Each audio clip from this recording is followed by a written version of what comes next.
का सबसे बड़ा फ्लोटिंग पावर प्लांट खंडवा जिले में तैयार हो रहा है। तो सबसे ज़्यादा चैलेंज तो यही है कि डेप्थ ज़्यादा है इधर और वेव भी ज़्यादा है। मध्य प्रदेश को पावर हब बनाने की दिशा में मध्य प्रदेश के मुख्यमंत्री शिवराज सिंह चौहान ने एक बड़ा कदम बढ़ाया है। प्रदेश के खंडवा जिले में सोलर फ्लोटिंग पावर प्लांट बनाया जा रहा है जो तकरीबन 600 मेगावाट बिजली पैदा करेगा। आपको बता दें ये विश्व में सबसे बड़ा तैरता सोलर प्लांट बनने जा रहा है। मैं एक ऐसी जगह पे खड़ा हूँ इस समय पे जो आगे चल के एक बहुत बड़ा एनर्जी का सोर्स बनने वाला है। ये फ्लोटिंग पावर प्लांट की साइट है जहाँ पर ये तैयार किया जा रहा है। ये ओमकारेश्वर के पास में इखंड नाम की जगह है जहाँ पर ये बनाए जा रहे हैं। ये सोलर पावर प्लांट है।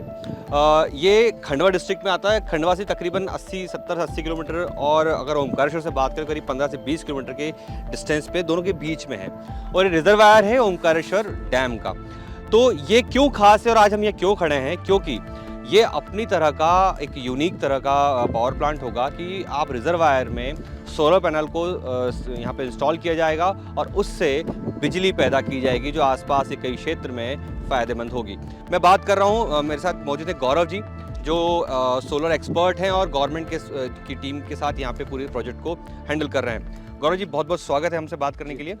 धन्यवाद। ये पूरा प्रोजेक्ट क्या है, आप मुझे समझाएंगे एक बार पूरा टेक्निकली? जी देखिए, ये ओंकारेश्वर के बैक वाटर में लगाया जा रहा है। ये विश्व का सबसे बड़ा फ्लोटिंग सोलर पावर प्लांट होने वाला है। ठीक है, इसका 2 फेज़ में कार्य होना है।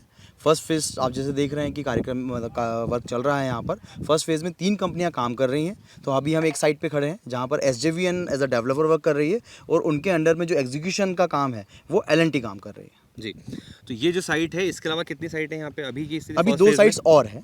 अभी 2 साइट्स और है। तो अगर हम इस प्रोजेक्ट की बात करें तो अभी कहाँ तक पहुँचा है ये स्थिति? जी, इसमें अभी 50 to 60% इन्होंने ग्राउंड वर्क कंप्लीट कर दिया है।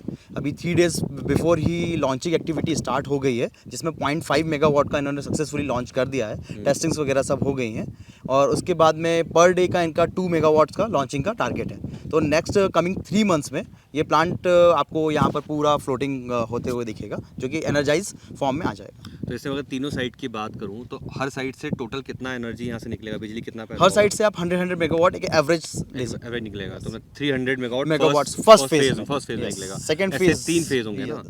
2 फेजेस होंगे। तो 600 मेगावाट का टोटल प्रोजेक्ट होगा। टोटल प्रोजेक्ट मतलब ये कह रहे हैं कि 600 मेगावाट यहाँ से बिजली पैदा होगी। इसीलिए ये प्रोजेक्ट को दुनिया का सबसे बड़ा प्रोजेक्ट क्यों कहा जा रहा है, क्योंकि ऐसा नहीं कि फ्लोटिंग पावर प्लांट पहले नहीं बने हैं, लेकिन इतनी कैपेसिटी में जहाँ से बिजली पैदा होगी वो ये पहली बार हो रहा है। अच्छा, इसमें एक बात ये बताइए कि ये जो शायद बैक वाटर है ना ये पानी का, तो ये कैसे इंश्योर होगा कि यहाँ पर ये जो पावर प्लांट है सक्सेसफुली रन हो पाएगा?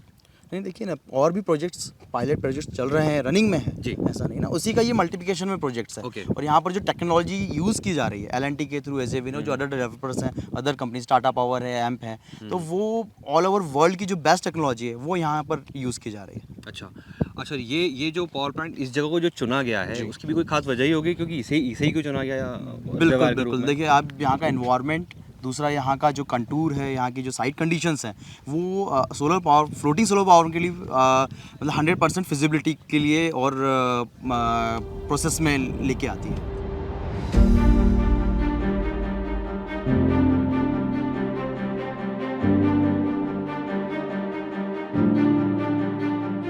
एक्चुअली हम लोग ये इसको सोलर PV मॉडल करके बोलते हैं। ये है हम लोग का एक का है, हम लोग का HDP फ्लोट्स का ऊपर फिक्स करेगा। तो फ्लोट से लेके उसको जो पूरा हम लोग ऐसे एक अरे फॉर्म करेगा, अरे फॉर्म करके उसको हम लोग लॉन्चिंग करेगा। इसका क्या है, हम लोग ओवरऑल जो बोलने से एक डिज़ाइन का हिसाब से हम लोग जो कर रहा है, एक है हम लोग का है 6.6 मेगावाट EAC का ये कार्य का हम लोग ये प्रोड्यूस करेगा। If you considering the DC 8.55 megawatt है। इसी में एक अरे आप लोग जो इधर देखेगा तो approximate 15,840 models will be there. इसमें हम लोग ये करेंगे। ओके, जैसे मैं अगर इन प्लेट्स के बारे में समझना चाहूँ तो एक प्लेट है, उसके नीचे एक बेस बना हुआ है जो शायद फ्लो कराने के लिए है। तो ये प्लेट कहाँ से बनकर आई है? ये प्लेट है हम लोग का वियतनाम से बन के आया हुआ है, सोलर मॉड्यूल है। This we are calling its solar module. ये सोलर मॉड्यूल हम लोग को वियतनाम से आया हुआ इम्पोर्टेड है। सेकेंड, उसका जो नीचे फ्लोट है, it is actually made from the CL&T। This parent company is in France. हम लोग जो इधर है इंदौर में इनका प्लांट है, इंदौर से मैन्युफैक्चरिंग करके आया है। जैसे एक चीज़ और समझनी थी, क्योंकि जब हम पानी के फ्लो को देखते हैं तो हर चीज़ हमें बहती हुई दिखती है ना, तो कैसे इंश्योर होगा कि ये किसी एक पर्टिकुलर जगह पे ही खड़ी रहेगी या सेटल रहेगा ये? एक्चुअली हम लोग इसको जो फिक्स करने के लिए हम लोग का एंकरिंग एंड मोरिंग सिस्टम ये करता है। जी। जो एंकरिंग सिस्टम में क्या करता है, हम लोग जो रिवर बेड में जाके नीचे उसको जो we are having the helical anchors करके हैं, वो एंकर्स को हम लोग ड्राइव करता है। सो ड्राइव करने बाद में उधर से हम लोग जो लेके इट्स स्टील रोप लेके हम लोग को इसी में से जो साइड में है फिक्स बांध लेते हैं। हाँ, इसी में फिक्स कर लेता है। दैट हम लोग जो इसका डिज़ाइन करने के टाइम में क्या करते हैं, वाटर लेवल वेरिएशन के लिए हम लोग इसका पूरा है, we are taking care of this, we are designing it. So आपको जो मैक्सिमम वाटर लेवल और मिनिमम वाटर लेवल जो भी वेरिएशन होने से that will go up and come down. अच्छा, इसमें ऊपर नीचे होता है। उसी का थोड़ा सा हम लोग का प्लाई भी इधर उधर आगे पीछे हो जाता है, पर वो बेसिक स्ट्रक्चर उसी में रहता है, स्ट्रक्चर चेंज नहीं होता है। तो आप देख सकते हैं किस तरीके से यहाँ पर सोलर प्लांट को, फ्लोटिंग सोलर प्लांट को इंस्टॉल करने की प्रोसेस चल रही है। ऐसी 3 साइट और हैं, हम 3 साइट और देखेंगे आज, हम आपको उसके बारे में बताएंगे और दिखाएंगे कि किस तरीके से ये दावा किया जा रहा है कि दुनिया का सबसे बड़ा फ्लोटिंग पावर प्लांट खंडवा जिले में ओमकारेश्वर के पास में तैयार हो रहा है।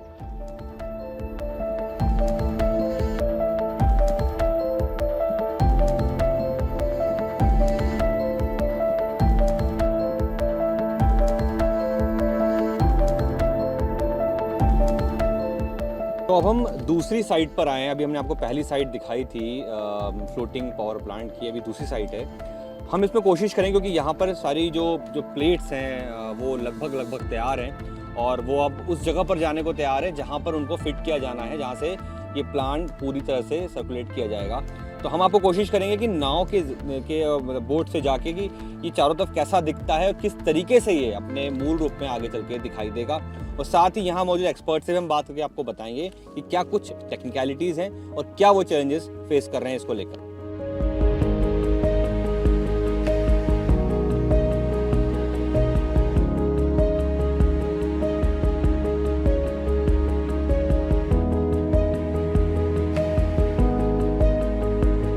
मैं इस समय सोलर प्लांट जो फ्लोटिंग सोलर प्लांट जिसको सेट किया जा चुका है पानी के बीच में, उसके ऊपर खड़ा हूँ। आप चारों तरफ देख सकते हैं पानी ही पानी है और बीच में शीट लगी हुई सारी। ऐसे ही बाकी शीट्स को भी लगाया जाएगा। ये अभी फेज़ 1 का काम चल रहा है। तो यही वो जगह है जो अभी दुनिया के सामने एक मिसाल के रूप में सामने आएगी, क्योंकि ये अपने आप में पूरा अगर प्रोजेक्ट देखें तो 600 मेगावाट बिजली उत्पादन करेगा यहाँ से।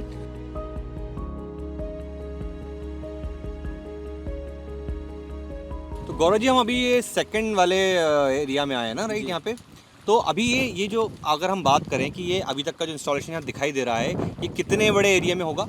ये 12.5 kilometre bye 12.5 kilometre area capture करेगा। आप कह सकते हैं यदि हम इसे लैंड पे हम ग्राउंड माउंटेड जो सोलर पावर प्लांट्स लगाते हैं, तो हमने यहाँ पर 1400 एकर्स लैंड को हमने इसमें कैप्चर किया हुआ है। और तो यहाँ पर जो रिजर्वायर पे जो लैंड हमारा यूज़ होना था वो हमने, क्योंकि ये रिजर्वायर हमारा आइडियल इसी कंडीशन में रहता है, तो हमने उतनी लैंड यूज़ होने से बचाई है और यहाँ पर हमने इसको सोलर पावर को इस्टेब्लिश किया हुआ है। तो आने वाले समय में एमपी और फिर डाउन लेवल पे हम देखें तो डिस्ट्रिक्ट में खंडवा एक सोलर हब के एनर्जी जनरेशन में world largest energy generation districts में आएगा।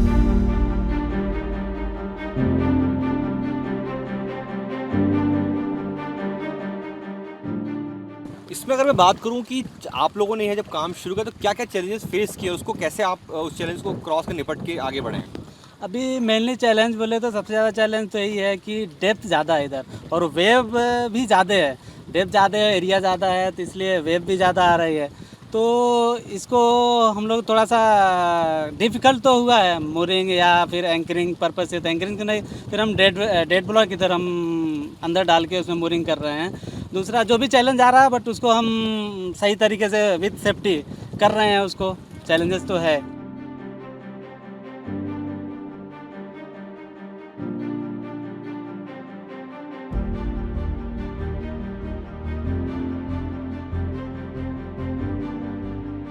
तो हम इस समय तीसरी साइट पर हैं। अभी हमने आपको 2 साइट दिखाई, उनका प्रोजेक्ट दिखाया, किस तरह काम हो रहा है। हम तीसरी साइट पर आए हुए हैं और हमारे साथ इस पर अभी जो प्रोजेक्ट मैनेजर हैं यहाँ के, वो हमारे साथ खड़े हुए हैं। यहाँ पे आपके बिजली को का जो प्रोडक्शन जो भी होगा उसके लिए भी यहाँ पे मॉड्यूल तैयार हो रहा है ना? क्या IFP क्या बोल रहे थे आप? हाँ, उसको IFP बोलता है, इन्वर्टर फ्लोटिंग प्लेटफॉर्म।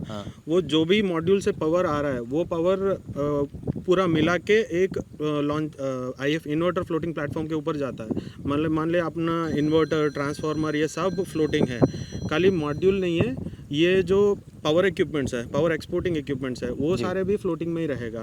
उसको हम लोग फेरो सीमेंट से बनाते हैं, वो जो बल्कि उसमें रेनफोर्समेंट वैसा कुछ नहीं रहता है। चिकन मैश वगैरह यूज़ करके हम लोग बायोन्सी क्रिएट करते हैं फेरो सीमेंट से। उसके ऊपर हमारा ट्रांसफार्मर बिठाते हैं, इन्वर्टर्स बिठाते हैं। तो वैसा जो 5.5 मेगावाट का ब्लॉक बोला हूँ, तो 2 ब्लॉक से जो भी पावर आता है वो पूरा मिला के एक IFP जाता है। तो हमारा टोटल 24 आइलैंड्स है, मतलब अरेस बोलते हैं उसको। वो पूरा मिल के 12 ऐसा IFPs के अंदर पावर जाके फिर वो पावर इकट्ठा होके हमारा ट्रांसमिशन लाइन पे जाती है। उधर से सक्तापुर हमारा सब स्टेशन में एवैक्यूएट हो रहा है। तो इस पूरे प्रोजेक्ट में जितना भी प्रोडक्शन होगा वो जाएगा एक ही जगह पे, सब जगह पे? यस, सक्तापुर में जाएगा फेज और 1 का। यहाँ से कितना पावर जनरेट होगा? इधर से 88 मेगावाट AC जाएगा। 88 मेगावाट AC Yes, जाएगा। yes.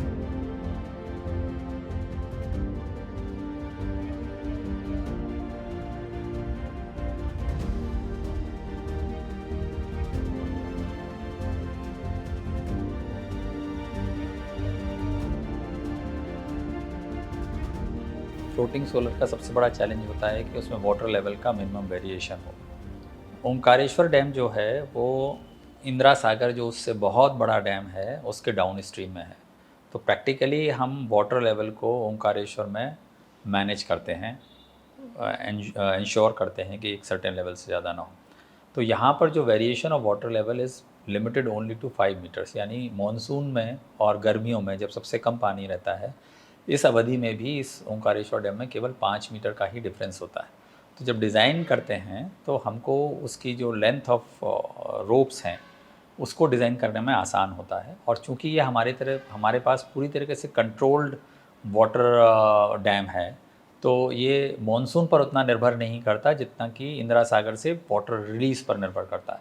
और चूंकि इंदिरा सागर का control and generation energy department के पास है, और सिमिलरली ओंकारेश्वर से भी एनर्जी जनरेशन और release of water energy department सुनिश्चित करता है, तो पूरी तरीके से हम इसके लेवल को मेंटेन कर सकते हैं जी। और इसलिए ये हमारे लिए इजी है। प्लस इतनी बड़ी डैम किसी एक जगह पर सामान्यतः उपलब्ध नहीं होती। अगर वो इतना बड़ा डैम है तो उसमें वाटर लेवल वेरिएशंस बहुत सारे होते हैं, और इसलिए ये सबसे उपयुक्त स्थान है जिसको हमने ध्यान में रख करके इसको बनाया है। फाइनली हमारा उद्देश्य ये भी है कि हम इसको पर्यटक स्थल के रूप में करें। ओंकारेश्वर एक ज्योतिर्लिंग है, और जिस ज़िले में ये स्थापित है वहाँ हाइडल प्रोजेक्ट्स इंदिरा सागर और ओंकारेश्वर हैं। वहीं पर एक 2500 मेगावाट का हमारा थर्मल पावर स्टेशन है। तो ये एक ऐसा स्थान होगा पूरे भारत में सबसे मतलब संभवतः इकलौता होगा जहाँ हम थर्मल पावर जनरेट कर रहे होंगे, हाइडल पावर जनरेट कर रहे होंगे और सोलर पावर जनरेट कर रहे होंगे। और ये लगभग 5000 मेगावाट एक ज़िले से उत्पादन होगा। 3 डिफरेंट तरह की चीज़ों का होगा। तो हम इसको पावर जनरेशन टूरिज़्म के रूप में इसको डेवलप करना चाहेंगे, पावर हब की तरह करेंगे और पावर टूरिज़्म की बात करेंगे। किसी भी स्टूडेंट को, किसी भी कॉमन मैन को अगर समझना है कि जनरेशन कैसे होता है रिन्यूएबल एनर्जी का, हाइडल का, थर्मल का, तो केवल एक ही ज़िले में आकर के वो प्रॉपरली इसको देख सकेंगे।